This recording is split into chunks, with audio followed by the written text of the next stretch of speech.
KBS is one of the largest owners of commercial office property in the United States, with a transactional volume exceeding $38 billion. KBS takes great pride in servicing its tenants at numerous office buildings in key growth markets across the United States, as well as managing and operating these properties to their full potential on behalf of thousands of KBS institutional and individual investors.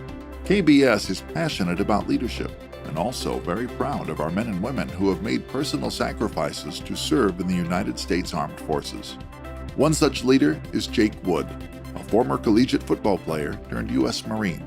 Jake took the skills he learned in the military and transitioned them to form Team Rubicon, one of the largest independent humanitarian aid organizations in the world. Join KBS premier office magazine editor Phil Diment as he speaks with Jake Wood about his exciting journey forming Team Rubicon. So Jake, what is it that attracts you to chaos? Boy, coming out of the gates with that question, huh? I guess I've always been a pretty competitive person, and I think I found out early on that I'm pretty good at navigating ambiguity and uncertainty in dynamic environments, and I think they make me feel alive. I don't know that stability is really something that I've searched for in life, whether it's in athletics or the military or being an entrepreneur. I just kind of enjoy the opportunity that's afforded in chaos. Did you come from a military family? I didn't. My dad actually worked in manufacturing and worked for a big conglomerate that was moving him around a bunch with different factories that were in various states of non-profitable status. Where did you attend college at?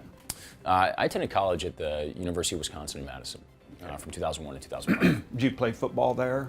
I did. I was there on a full athletic scholarship to play football. Coach Alvarez recruited me up there.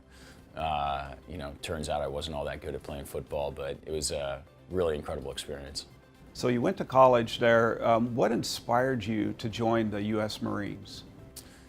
I'd always been interested in military service growing up. There were a couple of events throughout my childhood that got me thinking about doing that, and obviously I put that on ice to go and play football. But then my freshman year at Wisconsin, the September 11th attacks happened, and that really got me thinking about it, because I watched as, for the next 4 years, men and women,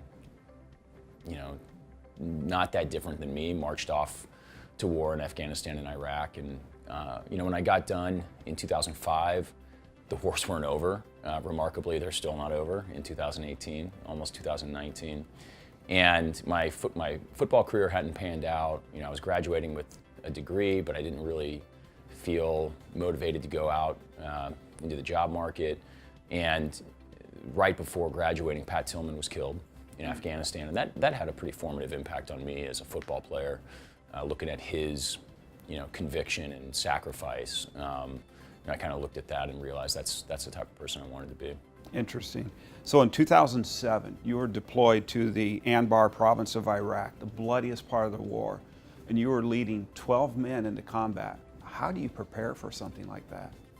I mean, the reality is, the military spends a lot of money and a lot of time and a lot of effort trying to prepare people for leading troops in combat. And, I guess, if you look at it, they do a pretty good job, but the reality is nothing really prepares you for it. All the training in the world, I think it gets you ready to just simply not fail.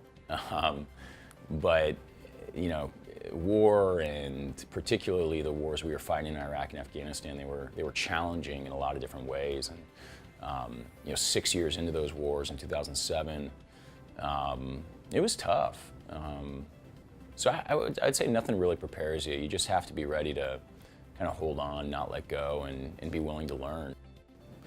So when you were in Anbar, you really had to kind of set the standard every day. How do you do that? I mean, the Marine Corps is all about standards. I think it's one of the things they're probably famous for. Setting the standard starts with really knowing what the standard is. In the Marine Corps, they often define it for you, but it's your job, as a leader, to live it every day. And what I often tell people, in the work we do now is, the people that are following you don't care about the 99 times you live up to it. They care about the one time that you don't. Mm-hmm. And, so there's this burden of perfection on leadership that is daunting and, you know, in many ways crushing. But, you know, what I tell people is, too bad, you know, that's the price, right? And if you don't want to bear that burden, then you should rethink what your role is.